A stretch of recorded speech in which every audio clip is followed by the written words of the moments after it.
श्री शिवाय नमस्तुभ्यम दोस्तों। जैसा कि आप सब जानते हो 25 जनवरी 2024 को है साल की पहली पूर्णिमा, जो कि मंगलवार के दिन पड़ रही है। दोस्तों, साल की पहली पूर्णिमा मंगलवार के दिन पड़ रही और दोस्तों यह पूर्णिमा पौष माह के शुक्ल पक्ष की पूर्णिमा है, जो कि 24 नवंबर को रात्रि 9:24 से आरंभ हो रही है और इसका समापन 25 जनवरी रात के 11:53 पर इसका समापन हो जाएगा।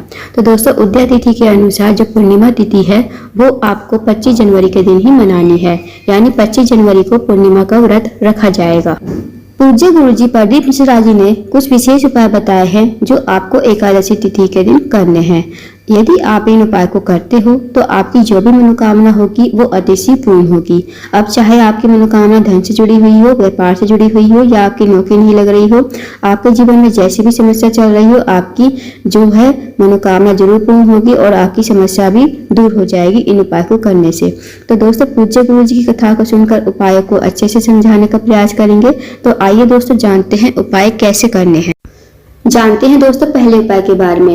यदि आपकी कोई मनोकामना है जो बहुत दिनों से पूर्ण नहीं हो रही, आपने कई प्रकार के व्रत नियम सब कर लिए, फिर भी आपकी जो मनोकामना है वो पूर्ण नहीं हो रही, तो इस उपाय को जरूर कीजिए। आपको क्या करना है, आपको एक चावल का दाना लेना है और आपको एक बेलपत्ती लेनी है और एक लोटा जल लेना है।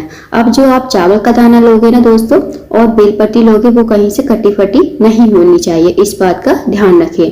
अब आपको दोस्तों क्या करना है, इनको लेकर आपको चले जाना है शिव जी के मंदिर में। सबसे पहले आपको चावल का दाना जो है वो चढ़ाना है शिवलिंग के ऊपर, चंद्रमौली भगवान का नाम लेते हुए। फिर आपके पास जो बेलपत्री है वो आपको चंद्रमौली भगवान का नाम लेते हुए शिवलिंग के ऊपर समर्पित करनी है। इससे पहले आप जो बेलपत्र चढ़ाओगे ना, वो बेलपत्र आपको अपने सीधे हाथ की हथेली पर रखनी है और अपनी मनोकामना बोलनी है। जो भी आपकी मनोकामना है, चाहे आपकी मनोकामना धन से जुड़ी हुई हो, व्यापार से जुड़ी हुई हो, चाहे विवाह से जुड़ी कोई समस्या हो, तो भगवान से प्रार्थना करना, मनोकामना जरूर कहना और इस बेलपत्री को शिवलिंग के ऊपर समर्पित कर देना चंद्रमौली भगवान का नाम लेते हुए। और जो डंडी का मुख होगा ना, जैसे आप खड़े हो तो आपकी तरफ जो है बेलपत्ती की डंडी का मुख होना चाहिए। अब आपके पास जो एक लोटा जल है वो आपको चंद्रमौली भगवान का नाम लेते हुए श्री शिवाय नमस्तुभ्यम कहते हुए शिवलिंग के ऊपर पतली धार से चढ़ा देना है। फिर आपको 2 मिनट वहां पर बैठना है, श्री शिवाय नमस्तुभ्यम का जाप अवश्य करना है। उसके बाद एक बार मनोकामना दोबारा बोल देना और वहां से विनती करके प्रणाम करके आपको घर आ जाना है।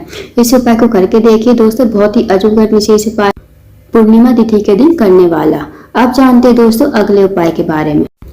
अगला जो उपाय है दोस्तों वो है, अगर आपके रिश्ते आते हैं पर बात नहीं बनती, रिश्ते जो है बनते बनते बिगड़ जाते हैं, आपके विवाह में बाधा आ रही है, अड़चने आ रही हैं, तो इस उपाय को जरूर कीजिए। साथ ही अगर आपके घर में कोई भी व्यक्ति सर्विस करता है, नौकरी करता है, उसे जो प्रमोशन नहीं मिलती, वो आगे नहीं बढ़ पाता, सफलता नहीं मिल रही है उसे, तो भी आप इस उपाय को जरूर कीजिए।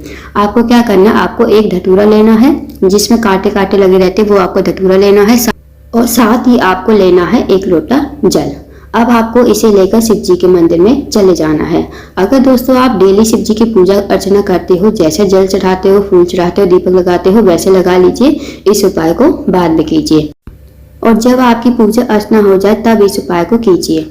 अब आपके पास जो एक धतूरा है ना, उसे आपको फोड़ना है। मतलब ये जो धतूरा होता है दोस्तों बहुत कठोर होता है, इसे पत्थर की सहायता से फोड़ना पड़ेगा। तो इसे आप फोड़ लीजिए। इसके अंदर ना एक फल निकलेगा व्हाइट कलर का, उसे आपको शिवलिंग के ऊपर समर्पित करना है श्री शिवाय नमस्तुभ्यम कहते हुए। उसके बाद जो आपके पास एक लोटा जल है वो आपको श्री शिवाय नमस्तुभ्यम कहते हुए शिवलिंग के ऊपर समर्पित कर देना है।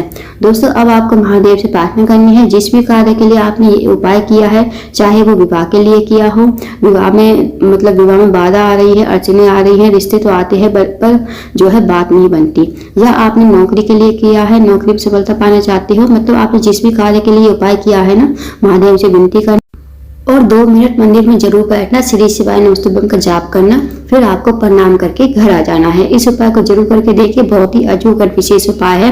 पूर्णिमा तिथि के दिन करने वाला, मंगलवार के दिन भी करने वाला बहुत ही अचूक और विशेष उपाय है। अब जानते हैं दोस्तों अगले उपाय के बारे में। यदि आपके घर में कोई भी व्यक्ति बीमार रहता है अगर उसकी जो बीमारी है वो ठीक नहीं हो रही तो इस उपाय को जरूर कीजिए। ये मंगलवार के दिन करने वाला बहुत ही अचूक विशेष उपाय है। पूर्णिमा जो तिथि है वो मंगलवार के दिन पड़ रही है, बहुत ही खास एंड विशेष है। तो आपको क्या करना है, आपको एक बेलपत्ती लेनी है और आपको लेने हैं 2 समी पत्र और थोड़ा सा आपको लाल चंदन लेना है। बेलपत्री और समी पत्र आपको देख लेना है, कहीं से कटे फटे नहीं होने चाहिए। अब आपको चले जाना है शिव जी के मंदिर में। अब दोस्तों अगर आप डेली शिव जी की पूजा अर्चना करते हो, जैसे जल चढ़ाते हो, दूध चढ़ाते हो, फल फूल दीपक जो भी लगाते हो लगा लीजिए। अब इस उपाय को आपको बाद में करना है, जब आपकी पूजा अर्चना हो जाए तब इस उपाय को करें। अब आपके पास जो एक बेलपत्री है उसे आप अपने सामने रख लीजिए और जो 2 समी पत्र है वो आपको जो बेलपत्री की 2 पत्ती होती है ना उस पर आपको एक एक समय पर दोनों पत्तियों पर रख देना है। जो बड़ी वाली पत्ती होगी बीच मतलब एक पत्ती होगी उस पर आपको कुछ भी नहीं करना। अब दोनों समी पर एक एक पत्ती मतलब बेलपत्री की पत्ती पर रख देना। उसके बाद थोड़ा सा लाल चंदन दोनों पत्तियों पर छिड़क देना। अब आपको इस बेलपत्र को सीधे हाथ की हथेली पर रखना है और ये बेलपत्र आपको शिवलिंग के ऊपर समर्पित करनी है। जब आप समर्पित करोगे ना दोस्तों, आपको हनुमान जी के 3rd नंबर के भाई गतिमान हनुमान जी का नाम लेना है। गतिमान हनुमान जी का नाम लेते हुए आप इस बेलपत्र को शिवलिंग के ऊपर समर्पित करोगे और जो भी व्यक्ति आपके घर बीमार है उसका नाम और गोत्र बोलते हुए इस बेलपत्र को चढ़ा दोगे, समर्पित करोगे। फिर महादेव से आपको प्रार्थना करनी है जो भी व्यक्ति आपके घर में बीमार है उसकी जो बीमारी है वो धीरे धीरे ठीक हो जाए और उसका रोग खत्म हो जाए। तो इस उपाय को करके आइएगा, बहुत ही अचूक विशेष उपाय है। इस उपाय को करने से जो भी व्यक्ति आपके घर में बीमार है वो धीरे धीरे ठीक होने लगेगा। अब जानते हैं दोस्तों अगले उपाय के बारे में। ये वाला उपाय भी दोस्तों रोग मुक्ति के लिए। यदि आपके घर में कोई व्यक्ति बहुत ज्यादा बीमार रहता है, बार बार हॉस्पिटल के चक्कर काटने पड़ते हैं, तो इस उपाय को वही व्यक्ति करेगा जो व्यक्ति रोगी है आपके घर में। क्या करना है, आपको एक पीपल का पत्ता लेना है और थोड़े से चावल लेने हैं। अब पीपल के पत्ते पर आपको वो चावल के दाने रख देने हैं। अब इस उपाय को आपको शाम के समय करना है, रात्रि के समय इस उपाय को कर लीजिए। अब पीपल के पत्ते पर चावल के दाने रखकर आपको क्या करना है दोस्तों, पीपल के पत्तों पर चावल के दाने को रखकर फिर आपको वो पीपल का पत्ता अपने नैनों से लगाना है। उसके बाद अपने सिर से 3 बार 5 बार अपने सिर से मतलब ऊपर से नीचे तक आपको इस पीपल के पत्ते से वारना है, ऊपर से नीचे तक। फिर आपको इस पीपल के पत्तों को मतलब पीपल के पत्ते पर जिस पर चावल रखे हैं वो आपको अपने घर के मेन गेट के बाहर पूरी रात, जिस दिन पूर्णिमा है यानी 25 जनवरी को पूर्णिमा है, तो पूरी रात आपको वहीं पर रख देने हैं। अब जब सुबह होगी ना दोस्तों, तो सुबह उठकर आपको इस पीपल के पत्ते को उठाना है और इस चावल के दानों को आपको सूंघना है। सूंघने के बाद दोस्तों इस पीपल के पत्ते और चावल के दानों को आपको किसी नदी में प्रवाहित कर देना है। अगर आपके घर के आसपास नदी नहीं है तो किसी भी पेड़ के नीचे रख देना। अब इस उपाय को उसी व्यक्ति करना है जिसने ये उपाय किया है, मतलब रोगी व्यक्ति को ही ये उपाय पूरा करना है। इस बात का भी ध्यान रखिए। तो दोस्तों इस उपाय को करने से आपको धीरे धीरे अपने शरीर में जरूर परिवर्तन देखने को मिलेगा। इस उपाय को जरूर कीजिए। अब जानते हैं दोस्तों अगले उपाय के बारे में। दोस्तों पूर्णिमा तिथि के दिन आपके घर में दूध से बनी कोई सामग्री अवश्य ही होनी चाहिए। जैसे चावल की खीर हो गई, तो आपको पूर्णिमा तिथि के दिन दूध से बनी हुई कोई भी चीज, शुद्ध देसी गाय का दूध से बनी हुई चावल की खीर जो है बननी चाहिए, क्योंकि इस दिन दूध का बहुत बड़ा महत्व होता है दोस्तों। अब आप दोस्तों चाहे सुबह बनाओ चाहे शाम को, तो खीर अवश्य ही बनानी चाहिए। शुद्ध देसी गाय के दूध से बनी हुई खीर होनी चाहिए, इस बात का ध्यान रखें। अब दोस्तों जब चावल की खीर का भोग आप लगाओगे ना लड्डू गोपाल को, तो आपको भरपूर आशीर्वाद मिलता है।